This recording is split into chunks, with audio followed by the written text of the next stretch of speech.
I gotta Guys, see that. this is John Prentice. Oh. John, I don't know if you know Jeremy Burke. Another Canadian. Ben, Anna Ray, Hi. Mark Hauser. John is a longtime friend, but also crushes the cannabis industry. We'll talk about his history. But John, I just found this. December 6th, 2017. Okay. So like almost, how many years is that ago?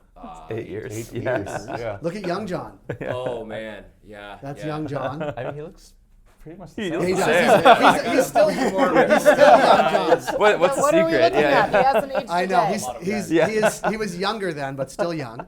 I'll give a little bit of your background, then I'll let you do the talking. John started what was the first, I don't know, seed to sale tracking software. Yes. I don't know if we were the first. Well, I'm sorry, not the first, but the one that dominated Canada, Ample Organics, and scaled that, grew it, very successful. Not all the LPs, but it was the predominant technology in Canada, and sold the business, and then I'm going to fast forward. Then started being the pre-roll king of Canada. Yeah, How's that? Yeah. I mean, I did a That's lot where of we are fast forwarding. today? That's where we are You're today. the pre-roll king of Canada? We make a ton of pre-rolls. That's what we do. I actually don't think there's anyone in the world making more pre-rolls than we do on any given day. So what's the daily rate? Like how many? 250,000 pre-rolls. Okay, that's a every good. day. I Yeah. love the That's number. a lot. Yeah, Of, that's a lot of pre-rolls. You're like the Abe Froman. Abe Froman, Yeah, well, the we're sausage- trying. We're The trying. sausage king But of give Chicago. we'll get into a lot of things. But give us the strategy and the thought when you said like there's an insatiable appetite for pre-rolls in every market, but in Canada specifically, I'm going to give that most of them suck. Let's go do our thing. Yeah, well, I think it started from like a position of overconfidence. I just All great ideas. Yeah, of course. We don't do this because it's easy. We do it because we thought it would be easy. So That's a great line. When I left Ample, I'm a technology entrepreneur. I'm a computer guy. I basically grew up in my basement in front of a computer screen from the age of like 7 years old. I'm also a practical guy. I like working on cars and things with my hands. So my dad worked in manufacturing, and after I had exited Ample, I was kind of looking at the market, and I thought, hey, this is I've got all these connections. I've been in the space a long time. I know everybody. It should be really easy to launch a brand and get my products distributed across the country and get them into stores. And let's maybe we can do this asset light. I don't need to own anything. I can just be a name. How wrong were you? Yeah. Wait till you hear the fast forward. So wrong. A little cocksure for sure. But we started a brand called Pinners, and it started with like probably one of the smallest joints. It's a very thin style of joint. It's a custom cone that we designed, and unfortunately, when we went to bring it to market, we couldn't find a partner to make it, just because the technology that was out there didn't work for making that style of pre-roll. So basically, we spent the next 2 years figuring out how to make pre-rolls for our brand. And during those 2 years, we didn't have a license of our own. We used other people's licenses, or what we call shadow licensing. So we would, basically contract them to be our license holder of record. We would take some space in their facility. We would manufacture our product there, and they would distribute it into the supply chain. Can I pause? Yeah, of course. You came up against this barrier of form factor. Yes. And instead of saying change the form factor, you said we're going to spend 2 years trying to figure it out. That's right. Yeah. Why? Meet John Prentice. Because I didn't think it should be that hard. And so, it didn't take us that long to figure out how to make them. We basically started in January, and we shipped our first order into provincial distribution by November. Okay. So we did figure out how to make them. Which is pretty fast for Canadian Yeah, standards. pretty fast, especially considering you've got like a probably 6-month-ish lead time from the time you submit a product to the province to the time that they'll actually take the first delivery or give you a purchase order. So it's a process. And unfortunately, during the 2 years that we were kind of practicing that, both of our license partners basically went bankrupt or blew up in some form or another. The first one, shortly after we shipped our first order, to the point where we were still within the payment terms, so we hadn't received the funds. And in Canada, if you're shadow licensing, the funds need to be paid to the license holder of record from the province. So basically, you're held hostage by your partner LP, and if they're cash flow deficient, then they're going to use that for operating capital, and you're not going to get paid. So that's the common story amongst brands in Canada that try to go themselves, and I'm a victim of it too. We were very lucky in that, in spite of those setbacks, while we were sort of developing this, we realized that we had created so much capacity to create pre-rolls that we couldn't possibly fill it ourselves with just pinners. So we started offering contract manufacturing services to other companies. And then this crazy opportunity during our second licensed producer blow up, we had this crazy opportunity to take over a 60,000 square foot facility that was built out. I think it cost them $90 million to build it. It's basically a spaceship. It was formerly CanTrust, which was $1 billion New York Stock Exchange company. Oh, so, in Leamington, is that? No. They had two facilities. They had they had many facilities. They had, but they had a big greenhouse in Fenwick. Ontario. Right. That's the one that had the fake walls. Yeah. Quote. And then we have the Vaughan facility, which was basically their original facility that they converted purely into processing, which was perfect for us because we don't cultivate. So it was a really good layout. But we had the opportunity to take that over, and I remember at the time getting phone calls from friends in the space being like, why are you starting a licensed producer right now? What are you doing? But yeah, effectively it was forced on us. We had to make a change, and what we realized at that moment was that by us having our own license, we wouldn't have this dependency on anyone else for our own success. And that was really important. So, as we switched over from pinners into this new venture in the license facility, we also made the decision to terminate all of our brands. So we don't have pinners, we don't have woodies, we don't have AAA. We do make some medical gummies still, but we went exclusively on making everybody else's stuff. And the reason for that was because our capacity just kept growing. So I think you go out and you buy a pre-roll robot for $700,000 and it makes 1,000 joints an hour. Right, so you just to think about in 12-hour days, we produce 250,000 joints. So I'll let you think about how many robots we would need and the capital costs associated with that. It doesn't work. So, and frankly, the quality sucks. So the process that we developed really created these very high-quality handmade pre-rolls. So not only do we make 250,000 pre-rolls a day, we do it exclusively by hand. There's no electricity in the process. It's all done by people. Which is really cool. How? Yeah, I was about to ask. 'Cause we're at MJ Biz. It takes me like 30 minutes to roll a joint. You're not invited to joint craft. I'm a little faster than Ben, but not that fast. If you talk to people about why people are walking the expo floor, a lot of people are shopping for equipment, like pre-roll and packaging machines. Yeah. And as you were talking, my head was going to, well, when you talked about the process, is he talking about designing a machine? Yeah. Is it an actual machine of some kind or some? Yeah. Can you talk Think about of it like a Bowflex machine. That's basically kind of what it looks like. It is human operated, and it allows us to do many joints at once. And that's basically it. But what really distinguishes how we make pre-rolls from everyone else is we tamp that weed all the way into the joint. Everyone else shakes the weed into the cone, right? They have these little vibrating plates. It vibrates the cone up and down, and they hope that those vibrations will cause the particles of weed to settle into the cone and make a nice even Turns out weed is sticky. Weed is sticky. Right. Weed is dusty. Mechanic engineer. Yeah. Right. Every time the biomass changes from lot to lot, it's a whole new adventure, right? So there's so much variability in the product that trying to automate that process really doesn't work very well because if you look at a pre-roll ER, I think you've got call it 12 stations on that rotary carousel that it uses to make joints. Every one of those stations needs to be recalibrated every time there's a change. So you can imagine what it's like for the operator to have to go in and figure out XYZ coordinates in 17 different locations just to get a pre-roll out the other side that looks okay, just for the next one to get totally screwed up because it was slightly denser material or whatever the case is. So the reject rate's very high. But we push the weed in, and basically that creates vertical compaction, which means there's no air gaps in the pre-roll. It means a longer smoke, no running, no canoeing, and no clogging. Because the clogging happens from the fine particles of the weed moving down towards the filter, and then that heat turns it into basically a resin plug. So you can't draw air through your pre-roll anymore. But by pushing the weed in instead of vibrating it in, we don't get the density separation. So you end up keeping those particles evenly distributed throughout the joint. It's like a river. That's right. Kind of, It's an interesting way to think about it. Yeah. So that and then beyond that, it's now gone into process validation and how do we track all of the records and information that go around making 250,000 pre-rolls in a day. and then the finishing of those pre-rolls. But we do every shape and size. So, from keef coated to ceramic tip to, big 2 gram blunts, you name it. Yeah. And we use a variety of techniques. So not every joint is made on our tamping solution. Some of our joints are literally hand rolled with rolling machines. So those would be like your hash donut sort of, How many people to make 250,000 joints a day? We have about 150 on site every day.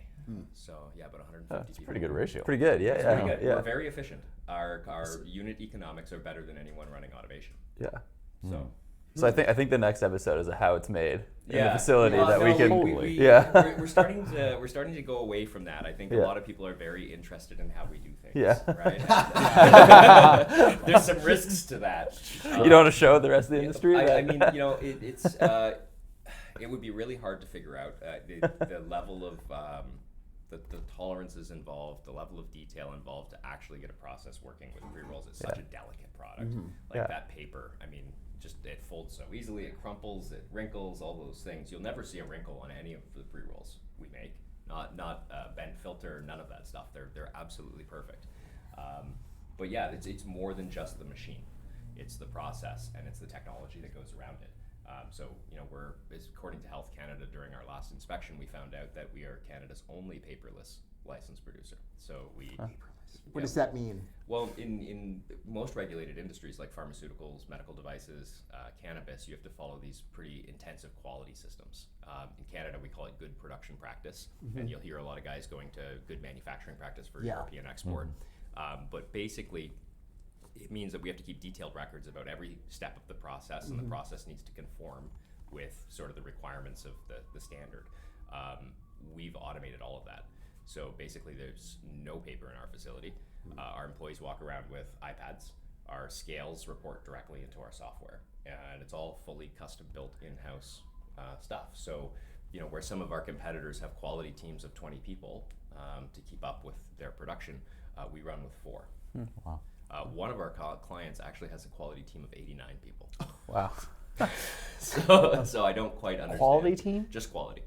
89 people to get the Just to get biomass that- to you. that Yes, is- right. Just yeah. to get the paperwork out Wow. the door. Oh my yeah. God. So it's an incredible cost in the industry. It's very inefficient, and we've eliminated that. Well, this is exactly what you were just saying. Like, American businesses are missing out on the European opportunity, but also they're missing out on having to hire 89 people to do Right. QA for right. Yeah, There's still some, but like Yeah. This to is do the GM economies Well, of scale of but interstate well, commerce. yeah. Welcome to That's right. Canada. That's right. I would That's say totally is right. yeah. Yeah, and I mean, we have the advantage of being a national market Right. too, right? So our Yeah. volumes are huge because we're servicing an entire country. Right. Whereas in any Right, one right. state, it'd be a lot smaller. Well, so you said that you're making all kinds of pre-rolls, hash holes, keef on the outside.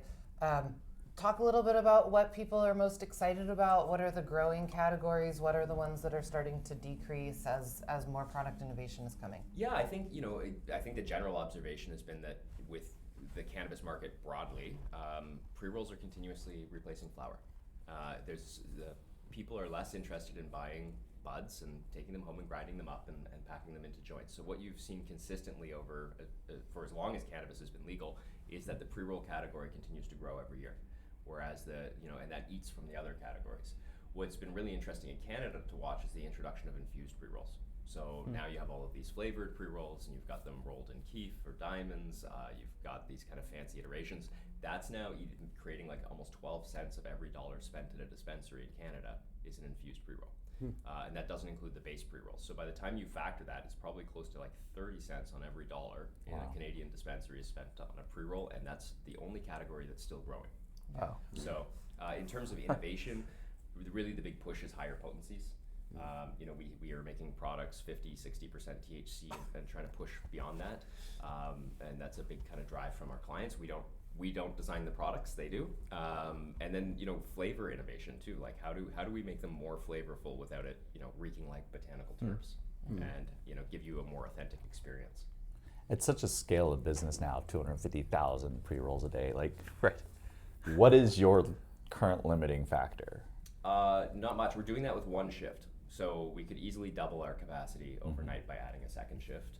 For us, our big push right now and going into 2026 is EU GMP. While some of the markets don't accommodate for pre-rolls today, we believe that 12, 24 months from now, some of them will. And a lot of our clients are already exporting into these markets. We're just and talking to Vahan, who's Yeah, importing yeah. to Germany. So right. it's like, And I'm sure they would love to have pre-rolls in yeah. their stores in Germany. So, that's the future, and that's the direction the industry is going to continue to go. So we have this crazy advantage where Germany's importing, 79,000 tons last quarter from Canada. Some of that could be pre-rolls, before too long. And if we can support that and create those products in an EU GMP way and have those compliant for export right away, that would be really cool. I love the continuity of this conversation. Yeah. well, it's really it is interesting because the It's well programmed by Jay. thank you. Yes. Good job, Jay. Well, the industry is. I mean, John knows literally 100% of the people in the Canadian industry. Yeah. I would say, I think you're right? giving me a lot But of and credit. it's like it's big in dollar amount, but relatively small in people. It is very small in people. Right. Yeah. And the people have moved around, and some of the companies have closed. So like it's Well, also who's remained. right. Yeah. Right. Yeah. Well, your first. So let's origin story. Yeah. At Peace Yeah, Naturals, yeah, so- which was the first LP, first license. LP? Yeah, first new license. I think Prairie Plant Systems got CannyMed issued like by grandfathering. Okay. Yeah, and then Peace Right. Naturals was the second license. Right. That was a new issue license. Right. It's still viable. I mean, they got bought, but viable. A viable Still business. running today. It's, Yeah. It's Kronos Group now. Yeah, It's and we still talk to running. Gorenstein every Wow. quarter. Yeah. So But that was the first place you said, I'm going to create Ample Organics. that's right. Yeah, that started with me and my brother-in-law sitting in a warehouse writing the application for Peace Naturals. And I remember I had taken a job in broadcasting because if you remember back then, an application would take 2, 3, 4 years to get through the process, right? But I remember him going up to Ottawa with little dioramas of what the facility could look like, trying to pitch Health Canada. And they did a really good job because Health Canada obviously selected them as the first license to be issued. And then the Gorenstein team came in, made it Kronos Group. And JJ, my brother-in-law, is still there today as Chief Growth Officer, Yeah. Chief Revenue Officer. Yeah.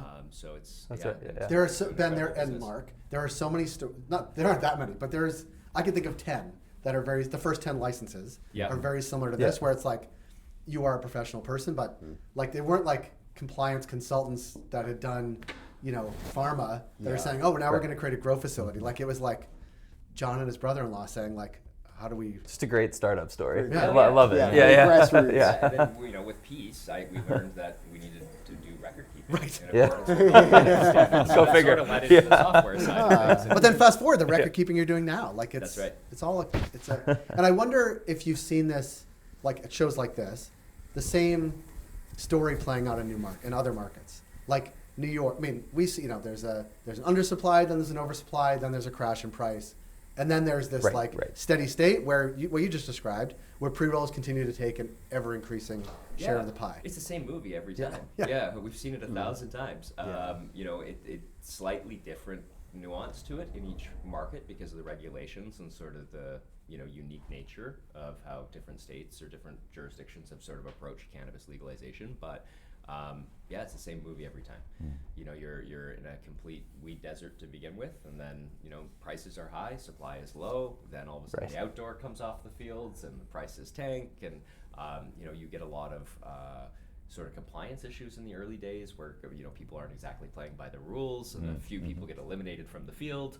And then a lot of just really poorly thought out execution in the space. Yeah. Right. Also very diplomatic. Yeah. Well, John, you've Understood. seen. I want to ask more of an entrepreneurial question. One is that sort of Ample very early in the whole life cycle of the industry in Yep. Canada, and then Jointcraft sort of later. I would say even wave 2 or wave 3, Yeah. whatever that is. Like, is there a part of this wave that you prefer to be in? Like, I don't a know. good question. It's pretty fun when money's raining from the sky, Yeah. and there's that's really no fair end enough. to it. It's pretty. So fun. that part. that. I hate when Yeah. that That part. But besides that, I think we're coming into what I'd call it more end game now. Like I think the leaders that are going to start emerging at in the phase that Canada's in now are likely to be the long-term incumbents. And to me, that's really fun because what we've tried to do with Jointcraft is not only build a business that's going to be sustainable for the next 50 plus years, because I don't think pre-rolls are ever not going to be sold. I don't think you're not going to be able to find an infused pre-roll at the store. And I don't think they're ever going to get any easier to make. They're a giant pain in the ass, and which is why a lot of people suck at making them. And also think that we've created a sustainable business, but we've also created a business that compounds with scale, which I think is really interesting. As we sort of look to the future of joint craft, we have ambitions not only to sort of enable international export with EU GMP, but we also have ambitions of territorial expansion. I would love to go into some new jurisdictions. We've been eyeing up New York State and a few other key US markets. And I think what's interesting about our business is the second we do that, and we say we open another facility in New York City, all of our Canadian clients that want to participate in the New York market are going to come with us, and all of the new clients that we start working with in New York that might want to participate in the Canadian or international market will want to come with us. So we just have this incredible opportunity to build something of really meaningful scale by continuing to compound the business. So if I'm a tobacco company, I'm salivating over this conversation, and we know BAT has put a large sum of money into Organigram, and They also just, my words, New not CFO. theirs, installed, no, Yeah. new CEO. CEO, Yeah, sorry. Yeah, yeah, CEO. that's right. Yes, yes. Dino retired. Yes, Yeah. From and now BAT. it's a BAT guy. That Yeah. was the BAT. Yeah, CEO. so Announced, by the way, like the Wednesday before This would be Thanksgiving. my subtle joke, is I think there's a few members of the C team at Organigram that are a little miffed. I think there Oh, was, that Peter's I gone? think there are a few people were thinking they were going to get the opportunity Oh. to step up into Oh, the chair, interesting. and They don't own a big enough share of the yeah, company. the investors Yeah. obviously had a different, Had a different view. idea. Yeah. Yeah. well, my question is like, where's that conversation at more broadly? This is not a loaded question because I don't know like what your relationship is with those folks. But yeah, where's this go? Like, when do they really step in and be like, we own this now? Yeah, I don't know. Like, I don't know that we would sell right now, even if someone came and knocked on our door. Like, it would be very detrimental to allow, hypothetically, if we're talking about Organigram, like an Organigram to come in and buy joint craft, right? Because effectively, you would now have control over the supply chain of all your competition. And that could be very problematic, or it could be weaponized very easily. For us, I think we want to stay as Switzerland as possible as we move through this. There's, the tobacco companies that haven't made an entrance into the space or picked a horse. That would be attractive to us, I think, or large beverage or manufacturing companies. But I think from the perspective of like an incumbent coming in and purchasing us, that would be probably pretty bad. But yeah, we want to be that partner to industry and be independent. That's why we don't compete with our customers on the shelves.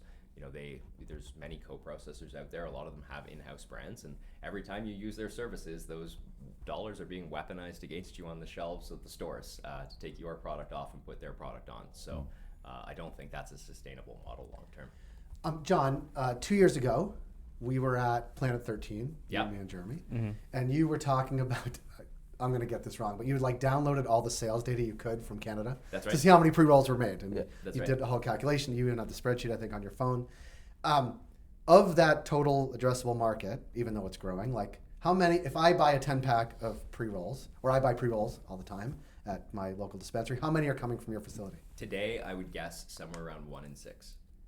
1 in 6 pre-rolls pretty good in number. Canada. It's pretty good. But it's Still a also lot of like, growth Oh opportunity. yeah, Yeah, exactly. that's right. Let me ask you a Yeah. question. Ben's looking at the other Let me ask you a five. different- Yeah. Let me ask you a different way, because going back to the days when money was raining from the sky in Canada, like everybody thought they were going to do everything.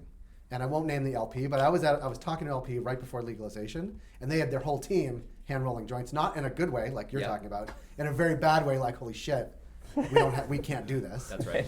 How many of those 5 that are not being sold by you are still being done in house in some shoddy way? Yeah, probably I'd say 4 of the 5 are still being done in house. I'd say 1 other of the 5 would be done by a competitor or a co-processor that has in-house brands, or sometimes it's just like friendly help. You've got the LPs all know each other, right? So you've got the LP up the street that happens to have a pre-roll robot. So I need 10,000 pre-rolls, and I'd send them up there. And frankly, like joint craft is probably not the place for you if you need 5,000 pre-rolls. It's just too. Add too several small for us. zeros. Right, Yeah. right. We're several orders of magnitude larger than that. So it's so we do kind of like not really capture that smaller side of the market, and that is a significant chunk. But in terms of the major players, I would say we have most of them. Well, so it cues up a really interesting question about convincing people to move away from verticalization and to de-verticalize. And it's something that I think that we see across the whole industry. And in many ways, the regulations really pushed and created these vertical businesses. And then after they were entrenched, there is an ongoing narrative about margin capture by being a vertical business and how you can make so much more money by doing it all yourself. But I went to business school, and in business school they love to tell you to like focus on what you're good at and not do everything. That's right. And it feels like from the beginning the cannabis industry has been the opposite of that, of like doing everything and then being good at nothing. And so it occurs to me that you're really good at this one thing. And you just said that your competitors that are 4 out of 6 of the market are doing a lot of things. And I wonder, because I think a lot of businesses across the ecosystem are in this position, how do we convince vertical businesses to move away from being fully vertical and work with partners, be it for specialized manufacturing or ingredient production or whatever it may be, to like move away from their entrenched vertical processes? Yeah, well, there's kind of 2 views on that. One, I think, is that some guys love to hide their overhead costs in their unit economics. So they're very disincentivized Really good point. to move anything out of their own manufacturing, because really they're hiding the truth from their shareholders and through their financials, right? The other side of it is that I think it's a quality thing. So from the perspective of like a brand, a lot of the pre-rolls that would come from other co-manufacturers, I mean, they would literally send you back a garbage bag of pre-rolls. And you can imagine like these delicate little things just thrown in a garbage bag and then into a plastic tote and sent to you. Like, you've probably lost 15% of your pre-rolls just in transit from damage. And they look terrible. So there's kind of I think there's the value proposition of, we're going to give you a superior pre-roll. It's going to look better, it's going to smoke better, it's going to perform better. And frankly, like for every 1 customer complaint that you get, there's probably 10 customers that just didn't buy your product again. There's so many people that won't take the effort to actually reach out and complain. They're just going to move on to the next thing and carry on. So that's a major value proposition. And it's not hard to say to customers that have verticalized that you're not the best at everything. You can't be. It just doesn't work that way. And I think what we saw was, because of the abundance of capital, a lot of these guys had the opportunity to verticalize right away. So they went very wide very quickly.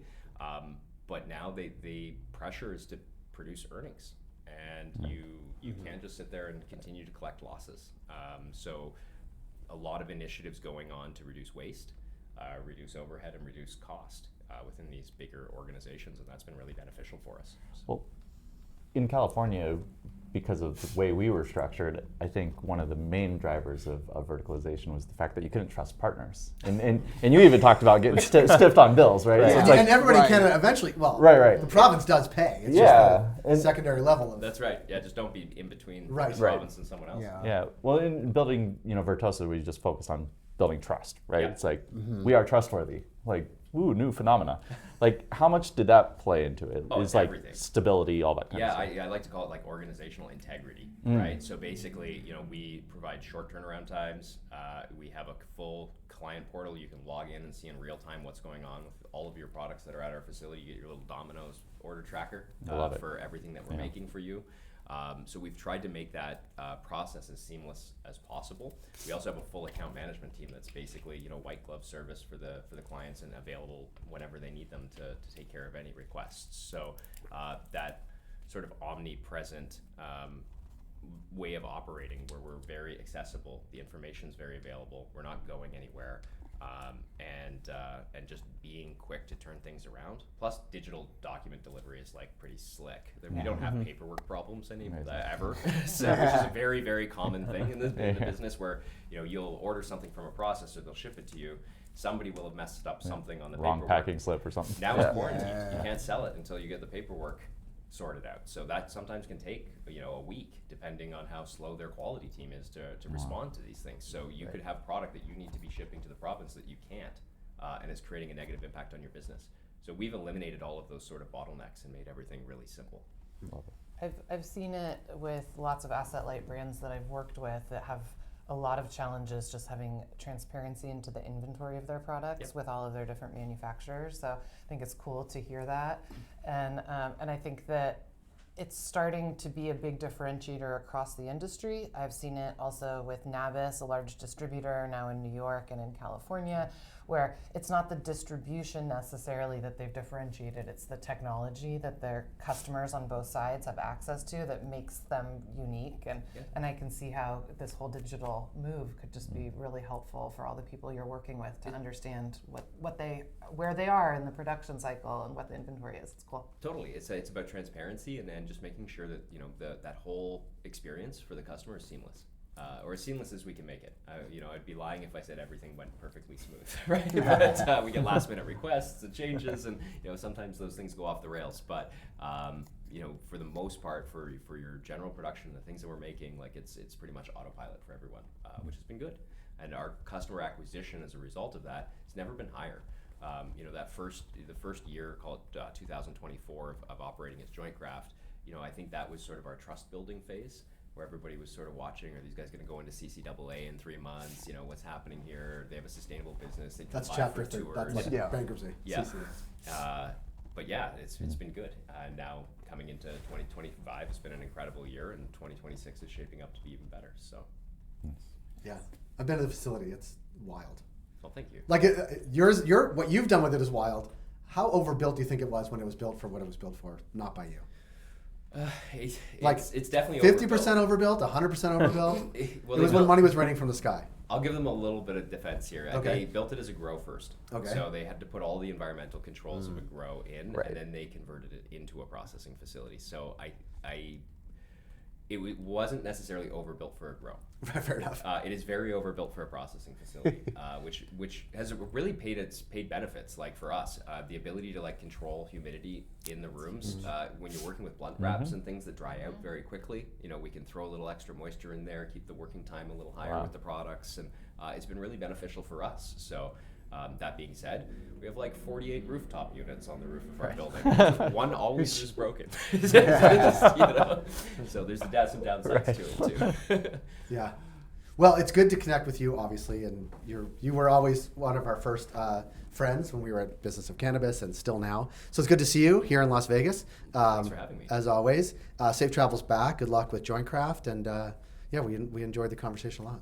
Well, me as well. Yeah. Well, You guys- next time we'll do it live from Jointcraft. That would We be- should. anytime. That's a vibe. Anytime. I'd love to make our sensory room available for you Oh, guys. yeah, that'd be fun. Talk about that, because that is really something. Okay. Well, let's Speaking talk of about overbuilt, that you didn't overbuild. Yeah, we didn't really. We built it ourselves. So we took the front of our building and we converted it into basically this really funky lounge. I love that. And we have a non-therapeutic research license from Health Canada. So our customers and their partners and their key buyers and all of these groups can come into our space and they can consume cannabis legally indoors. Under the regulated framework, and we collect all of the feedback about the product through a digital platform, and then we give you a report So at cool. the end. Yeah, so That's wild. it's set up kind of like a bit of a speakeasy. It's got a casino room with blackjack Holy tables and slot machines. We're all, yes. Yeah. Oh, So man. We will come be Go on. scheduling Toronto, this. and Go on. it's a very cool environment. And it's called the sensory room. the sensory That's room. That's Yes. Health Canada's name, isn't it? No, that's what you call it. That's what we call it. Yeah. Yeah. They would. I don't know what they would call it, but I guess the tradition in the space for non-therapeutic research licenses has been that white clinical Yes. sterile room with the guy in the lab coat standing there with the clipboard. An event. It's like a nightmare. That's right, yeah. It's and if you want to not get feedback that says this experience has induced extreme paranoia, right. you take some of that out of there. So we just created this really welcoming, fun environment for everyone to come into. But I'd love for you guys to come by. That's amazing. And come see us. It's also in a real industrial zone, so you walk into an industrial building, and then you're like, oh my god, this is the best basement ever. Yeah, was the front room done last Yeah. time you I don't were know if it there? was done, but it was Okay, it's done now. we did research in there. Yeah, much Yes. more research to follow. A lot of research. Yeah. So much research. So much research. Great. Well, thank you, everyone. Great. Really Thanks, appreciate John. that's Appreciate great. it. Thank you. Appreciate it. That was great. That was John Prentice from Jointcraft. It struck me while John was talking that the three people we've talked to, edibles.com, they were we're not going to have our own brands. We're going to focus on what we do well, Yeah. which is e-commerce delivery. E-commerce delivery. Vahan, they were we do retail. We do retail in Canada. We're going to take that and extend it a little bit to the same thing in Germany. And John talking about what he started doing and then focused on Yeah. the pre-roll that the focus of our conversation so far has been focus. So now you got a grower Yeah. coming. No, no, we got Chris. He's a journalist. Oh, okay. Chris, yeah, take the hot seat. He's, We're just- he's growing words. Do you guys know Chris Kasakia?